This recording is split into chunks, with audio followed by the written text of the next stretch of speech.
The Joe Rogan Experience. What do you think is going to happen? I agree with you when you said earlier that, hey, you can't believe the polls, right? So I don't believe the polls.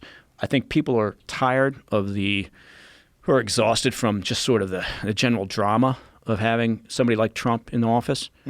So I think there's a potential for a lot of people who may like the policies or some of the policies and prefer them to a hard left agenda or a left agenda. I think there's a chance for them to say, oh, fuck it, I'm too tired and I don't want that. And maybe they'll look at Biden and think, it's a return to some normalcy. Will there be debates? Yeah. I'll bet there ends up being one. Well, listen, if there's a debate, that's where it all falls apart. Yeah. That's where the wheels come off. Get ready to fucking Trump campaign manager. We want more debates against Biden and sooner. The first one's September 29th, maybe. They're probably pumping Biden up with steroids and alpha brain right now. Could you imagine? Probably in a lab somewhere. They got a vat from on it. It goes right into a fucking IV. I think I heard there's something like 16 states would already technically be done. Yeah, done by voting by September 29th. So they want to try to have some before that. But I think they're only supposed to have 3 or something. That's crazy. Say that one more time. 16 states could be finished with voting? Here. By that time, 16 states will already have voted. Because they're doing it with mail-in ballots. Yeah. God, this is going to be so strange. This is going to be such a contested election no matter what, and I'm really worried about the chaos that could ensue after it's over. Well, think about that, and I mean, look, I'm a big fan of going to the voting booth, actually getting out, driving, or walking, pulling the fucking lever. So can't they do it outside? Yeah, can't they social distance? I mean, obviously, weather permitting, but fine. I think the problem is, look. Until Trump talked about the problems with the post office and mail delivery and the idea that we're going to have mail-in ballots as opposed to absentee ballots, before that, 9 out of 10 people, that's not statistically accurate, but I'm sure a lot of people would have said the fucking postal system, they can't deliver the mail. Right? But now because Trump comes out and says this, going, oh my God, I love the postal system and he's trying to destroy the postal system. And I'm thinking, it's like what he did with hydroxychloroquine. Yeah, exactly. Everything it's the the guy same touches. Thing. Right. Look, and I've ordered hydroxychloroquine through the mail. It hasn't arrived. So what am I to think? But it's a touch of death. But can you imagine if we have an election where you do this and then you don't know the results for 5 or 6 or 7 days because they're still counting ballots, right? Yeah. Oh my God. Can you imagine what that reporting is going to be like, and all the paranoia on both sides, the right and the left, going up, exactly what. The whole thing is. How about that these period QAnon of time could fucks? Be fucking crazy. These really crazy. Oh God, right wing, like the really nutty conspiracy folks. How are they going to handle that? Yeah. Well, that's it, and you got people on both sides, right? Crazy's not limited to one part of the spectrum. So you got people on both sides, and the beauty of the elections in the past have been by the end of the night, you got a winner, right? Yeah, now, if you don't know, and you can't tell me that, and it's not, I'm just saying the realities are you got to be pragmatic. You want to go with all, mail ballots or whatever.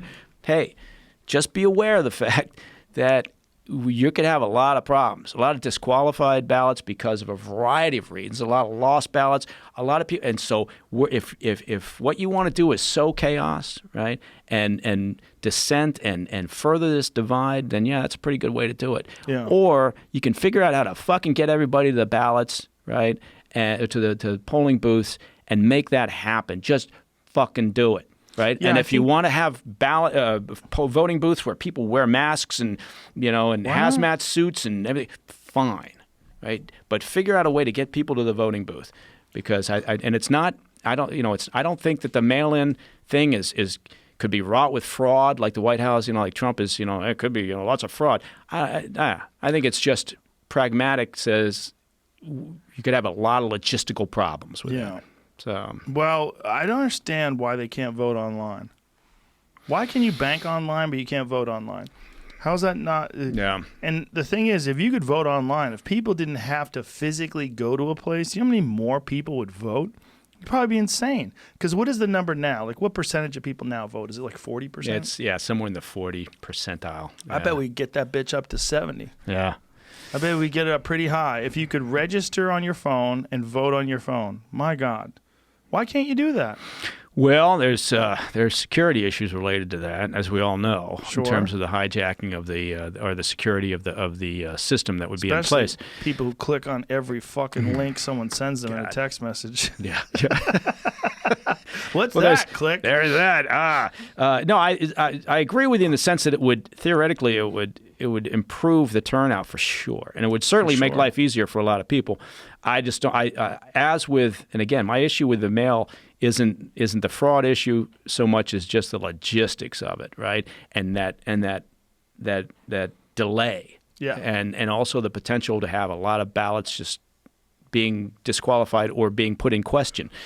The same thing with online voting. I'm worried about the chaos. I'm worried about the civil unrest. I really think that could be the big one. I think we should. You know what? I think if Congress would do its job, they would just say, you know what? The elections are coming. They're going to be right on time, and you're going to go to your polling places, and we're going to put in place special times for elderly citizens to vote if they want to have a super safe environment. They can only vote just like you do at Costco. Costco in our area had like 7 to 9 a.m. was only for people over 60, right? Fine. If Costco can do that shit, I'm pretty sure we could do that with voting booths. Yeah, why would how hard would just that make be? it happen? But but again, it's do temperature checks, socially distance everybody. Everybody wears a mask. Do it right. Give it plenty of time. Set up enough booths. And if you want to do it over a 2-day period, fine. Why not? But at least you're establishing protocols that are yeah, I don't know. How about I worry about the chaos. Yeah. I mean, if you're going to let people vote by mail in September, how about let them show up at the polls that early as well? So you really could socially distance everybody. You really could absolutely ensure that everybody's safe. Yeah, just spread it out. Spread it over a designated period of time. We have 5 business days. And you'd have it like open scoring, like a boxing match. It would be fucking tremendous. As you roll up on the voting booth, you got the numbers right up there. So it's like a Jerry Lewis telethon. I'm going to go in here and fix this. Yeah.